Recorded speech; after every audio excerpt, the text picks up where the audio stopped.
I'm going to keep this short. I tried to get the last episode back on track and navigated extra carefully around the backstory simply because there's still so much we don't know. Unfortunately, we need the character's motivation, or at least the past experiences, to understand why the person is the way they are and why they act the way they do. The problem is, the character motivation is interwoven with the secret, but they refuse to reveal anything for some reason. When will we finally get information about these enormous gaps? I don't know. Maybe, just maybe this episode will provide answers? No. Disney just created a filler episode that isn't actually filler. It's impressive by how little they seem to know stories. Was each episode written by a different person, perhaps? Because it just feels like the fourth episode in the chain didn't do their homework and forgot to read the script of the previous episodes. We've seen 4 episodes by now. One of them was a backstory. Don't you want to slowly start laying the foundation from which the characters can develop or unfold, Disney?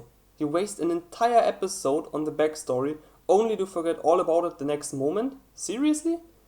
The writers play ping pong here, left, right, with the characters for like 27 minutes straight and use every means at their disposal to artificially inflate the time. It's just boring. Nothing of importance happens. First, Osha doesn't want to accompany the Jedi, and then Squid Game guy comes along and convinces her in just a few sentences. May is a murderer. She's your family. Oh, well, I just forget everything, I guess. I can't argue against this logic. The experience of the past don't seem to influence her at all. So why did we waste 40 minutes on the backstory? Osha hasn't shown 1 second of interest in her sister or the truth, but because this guy says so, she just goes along with it, I guess. Then we have May, who first wants to kill the Jedi and then does a 180 no-scope to let the Jedi arrest her. What's going on with these characters? Did Disney stuff a random number generator in their heads? What do they want? Did May kill the Jedi out of revenge or because her master told her to? Torben drank the poison voluntarily because the guild was eating him alive. May must know what's behind the mystery, otherwise how could she exploit that one weakness he has? If she is a puppet who is afraid of her master and only acts out of fear, then you need to show me that.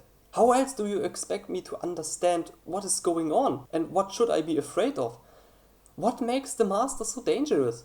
Perhaps he appears like a dementor in her nightmares while she's tormented by the events of her past.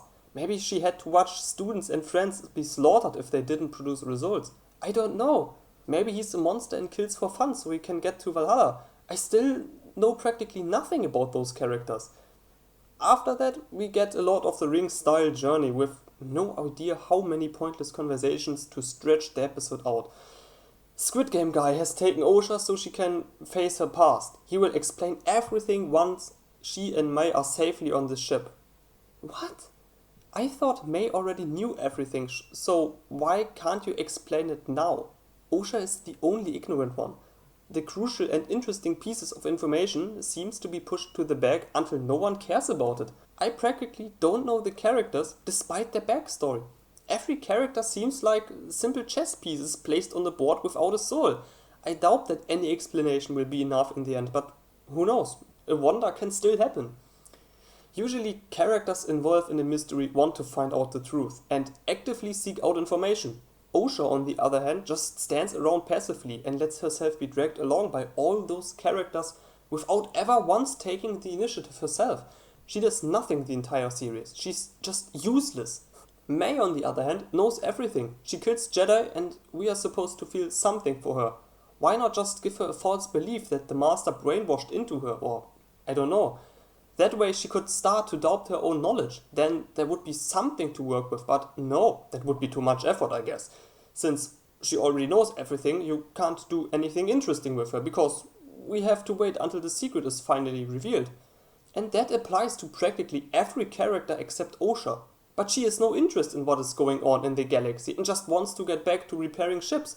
What is supposed to happen in a setup like this? On Coruscant, it turns out that Osha formed a good friendship with this elk lady. May is important to you. Why is that said right to my face? And from the elk lady of all people? What brought them together in the first place? If they knew each other from their childhood in the Jedi Temple, the elk lady could have played an important role from the start. For one thing, she wants to prove Osha's innocent and could ask to accompany Squid Game guy. When Osha's issue with her past trauma slowly breaks through the surface, the elk-like woman could help her friend. By opening up and being vulnerable, Osha strengthened their friendship. And we have an easy way to connect the backstory to the present. But that's probably also too much work for Disney. They are friends now. Why? Because they are. Got it? My understanding of the relationship between the sisters so far is that Osha has a hatred for May because she burned the book and that she blames May for the death of her family. But she still loves May. It's so great that the elk lady told us that. How else could they have given us a hint? Maybe phrase the question out of curiosity next time? Elk lady probably finds it hard to understand that Osha still loves her sister despite the murders and the past. If May is so important to her, wouldn't it make more sense to get active and be the first to reach her sister? What is the benefit of convincing Osha first? I genuinely don't understand. Also, not telling the Jedi Council what's really going on is completely nonsense. They are acting like this is a huge scandal and no one is supposed to know it. I mean, it's great that you're telling us this, but I don't understand why that's so problematic. I'm more surprised that the Jedi don't have a different conclusion that maybe a contract killer is the reason for it all. I mean, there must be a betting site about which Jedi will die next, or people who just do it for fun. No one can tell me that no Jedi has died for 1,000 years. So far, there is not even evidence whatsoever to suggest that what we deal with is a rogue Jedi. And also, how do the Jedi know it's a man? They always say, he, but how would they know? In the end, it turns out that the antagonist is a survivor of the witches, and then everyone is like, what? A woman? Who could have expected that?